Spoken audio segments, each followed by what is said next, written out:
Have you ever wondered what games you should keep or you should lose? Find out here at Purge Reviews.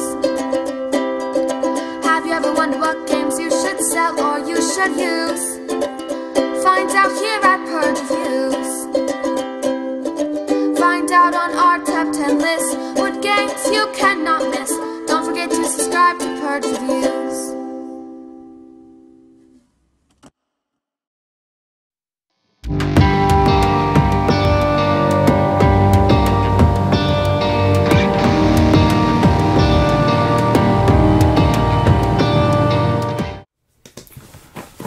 Prime Time is a Kickstarter game for me.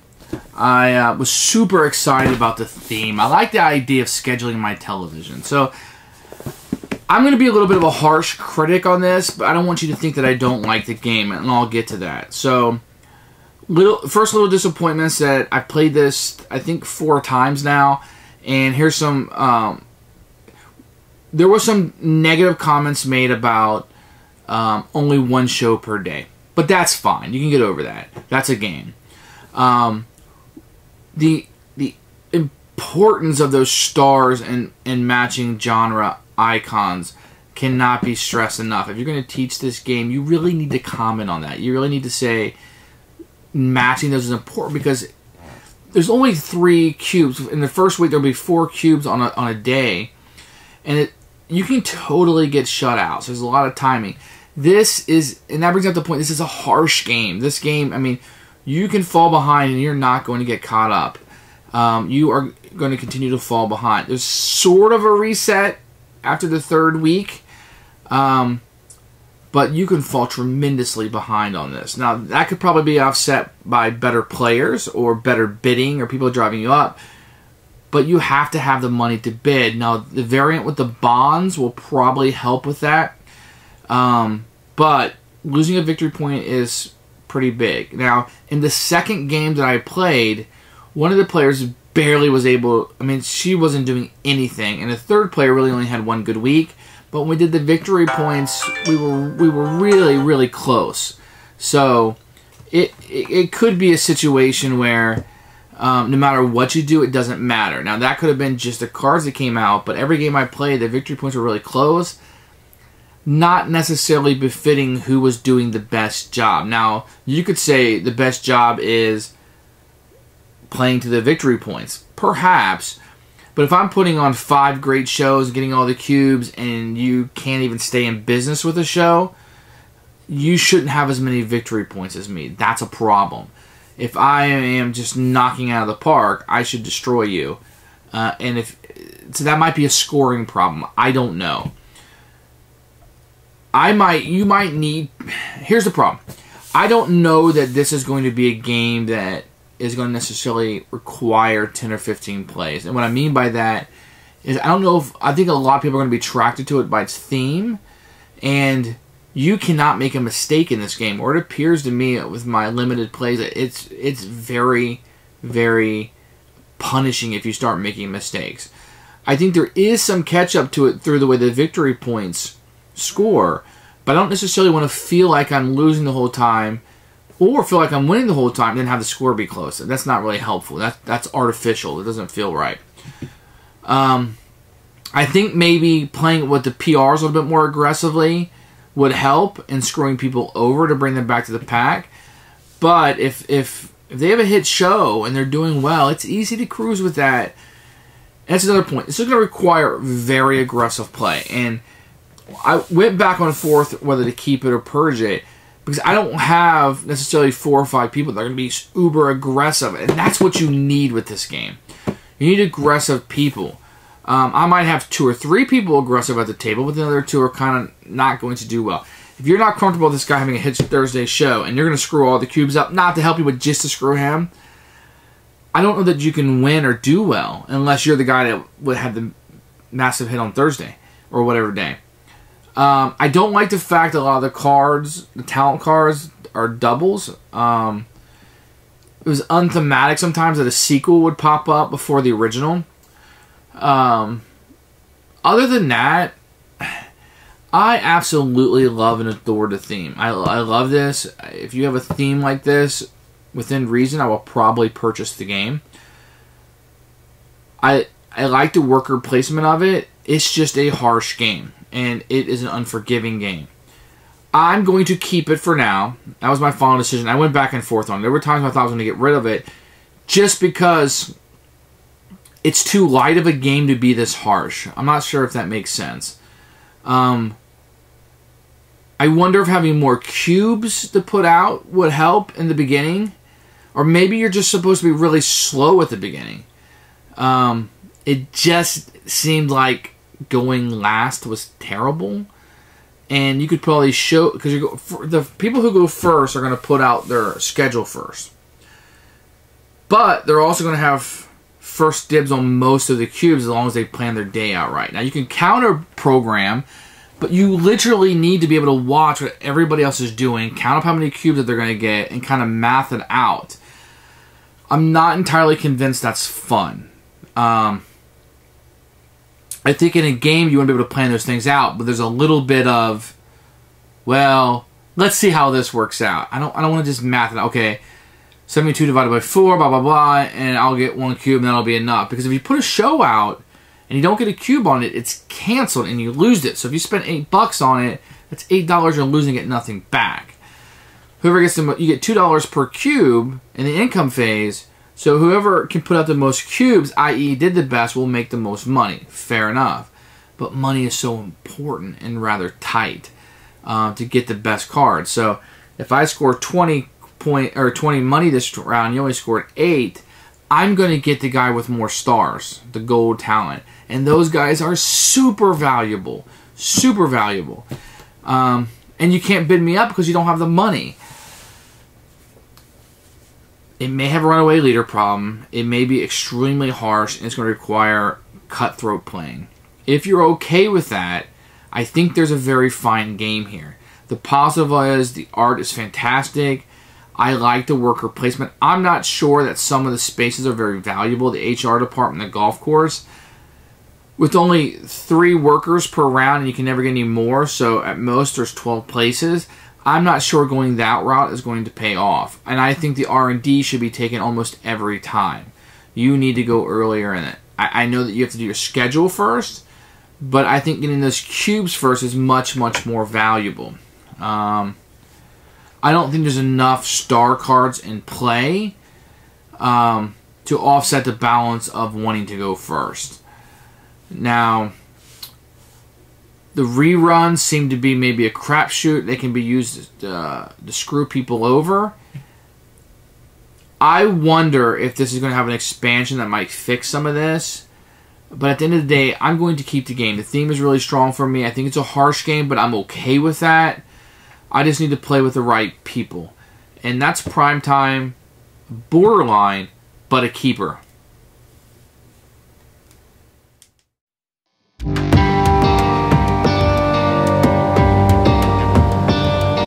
This is Prime Time. It's a Kickstarter game that just came out. I'm going to show you the components for it. The artwork is wonderful. I love the artwork and absolutely love the theme of this game.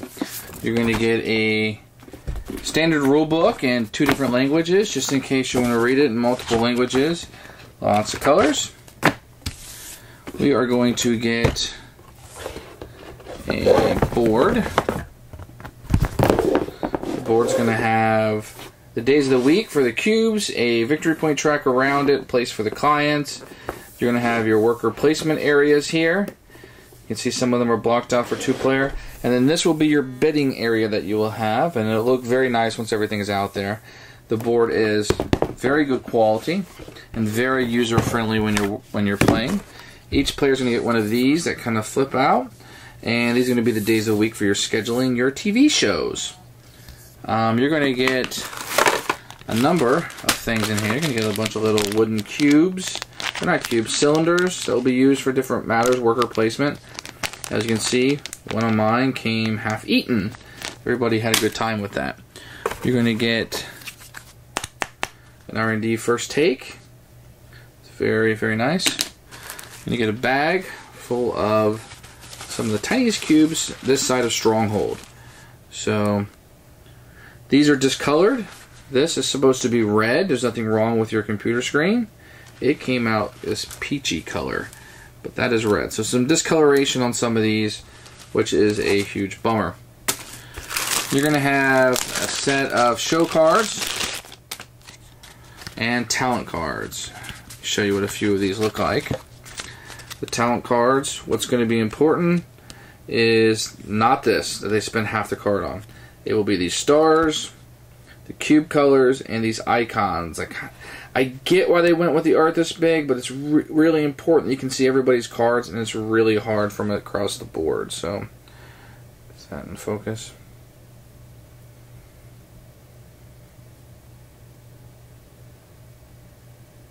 Okay. You can have a bunch of these, from cast, writers, to producers, and they all have a little different stuff down here. They have their minimum bid, what type of worker they are, and the genre they like to work in, what cubes. That's what's really, really important. And then each show, you'll have a number of different shows, sequels, Zombie Dad 2.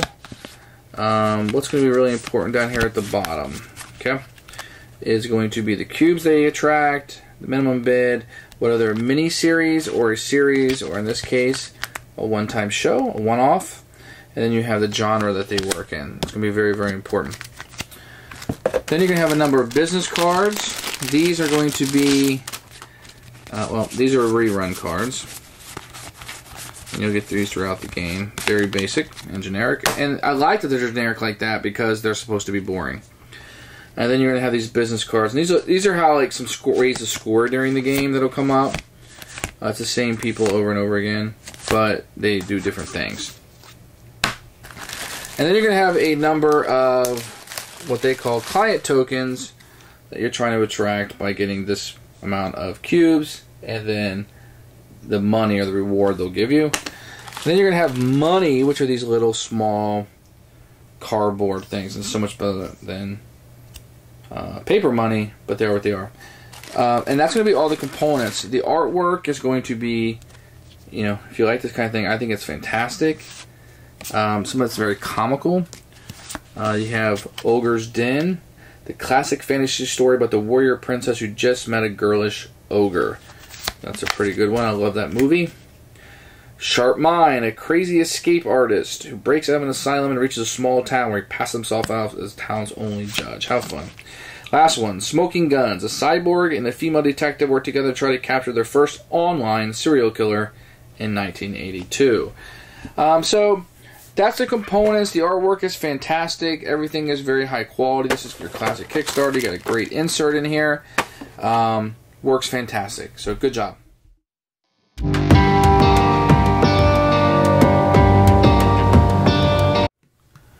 As for the rulebook is long.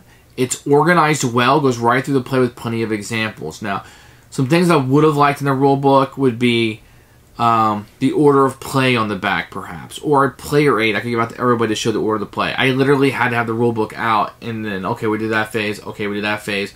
2 pages. We did that phase. It is cumbersome to have the rulebook on the table to keep the order of play. It's nowhere on the board, it's nowhere on a player aid, it's not on the back page of the book. So it's very cumbersome to have to keep going through that to make sure I didn't skip anything, really. Because there's little things like getting the client tokens that's in a certain spot that could easily be forgotten. So, rulebook was fine for learning the game, but it wasn't good for playing the game, if that makes sense.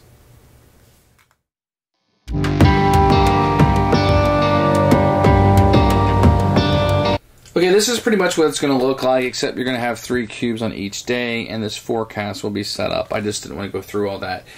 What you're going to be doing on a turn to start out the game, so there's going to be a few different phases in the game.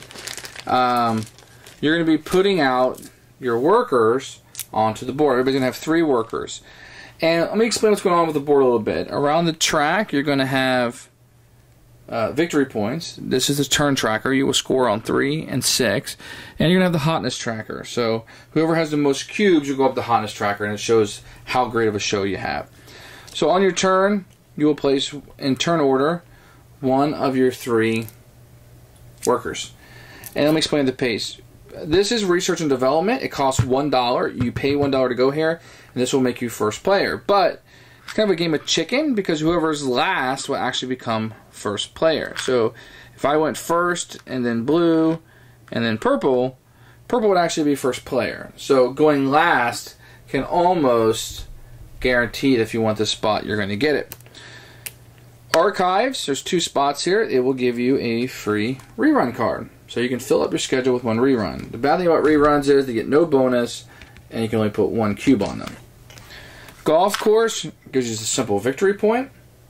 HR allows you, if you have a talent, whether it's this one's silver, you can flip it over, and you get $1. If it's gold, you get $4.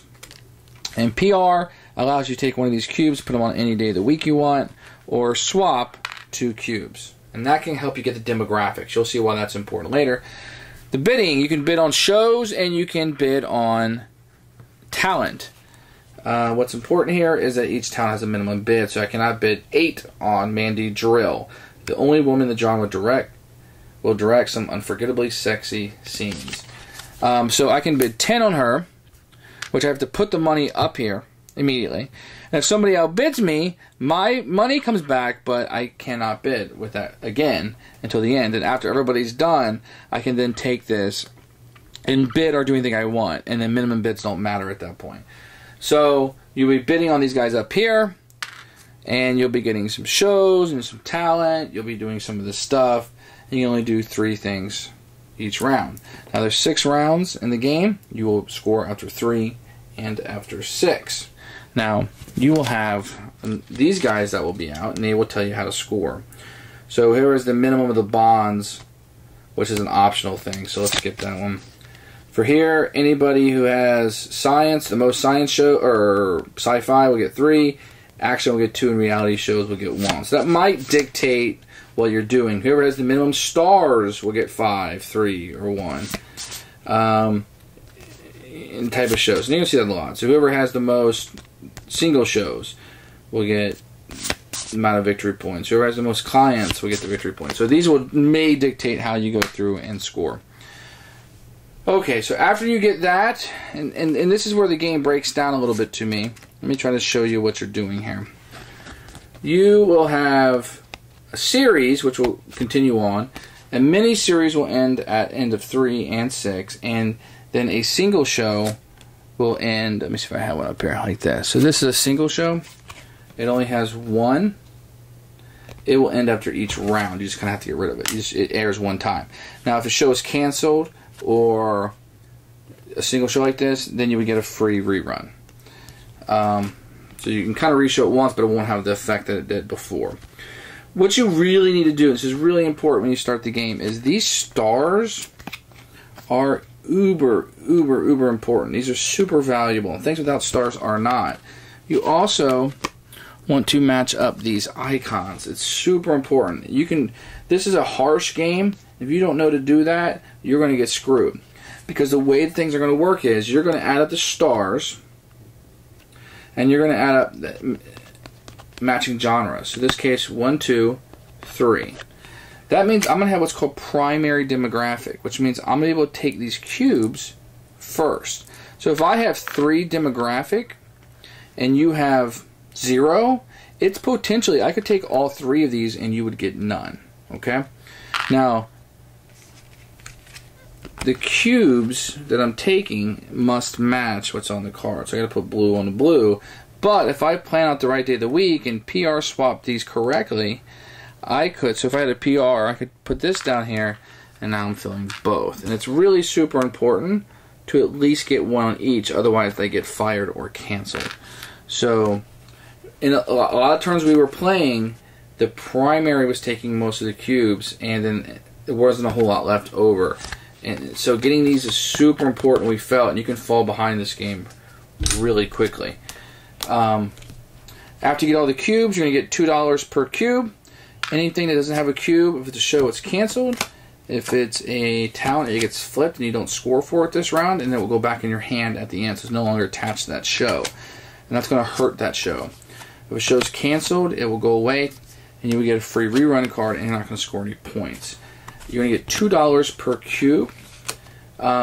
which is going to help you bid more. So there's a lot of rich get richer in this game, which could be a negative to it. Now, another facet of it that is fairly interesting but very harsh after that is the hotness track. So the more cubes you have on this, let's say I had, you know, whatever, just they don't match, but 6 cubes, I'm going to move up to 6 on this hotness track. And that's going to be worth victory points during the scoring, okay? Whoever I'm ahead of. So getting a really good show right off the bat can rise you up that, and that could be one thing that you can do. We found if there's no scoring, then you would turn all the demographic cubes where they are. So the viewers still like to watch what they like to watch. And if you get a really good show, you can really build off that, especially if you get in the demographic. And it's hard for anybody to go up against you. It's hard to, you know, if you have 2 shows competing, 2 big shows, they're going to cannibalize the market. So they might want to switch to a different night. The way the scoring works is fairly straightforward. You're going to score, there'll be 3 of these scoring cards. You'll score for these. You're going to score for who you're ahead of on the hotness track. So if you're first in a 4-player game, you will get 3 victory points, and that can be very, very important. You're going to get whatever show, the most talent. If you had, you know, 3 talent on this, whoever has the most is going to get 3 victory points. Second most is 2, third is 1. And whoever submits the best show. So whoever has the most stars matching with the genre, so in this case, in the example that I showed before, 3. So not only do you get cubes first, but you're going to score victory points for matching these up. So the game comes down to a lot of being able to match these up. That's going to be super important. I don't know that I've done a great job of explaining the game, but hopefully some of these concepts after you read the rule book will make sense. The bidding is pretty straightforward, but it's super important to match up these icons.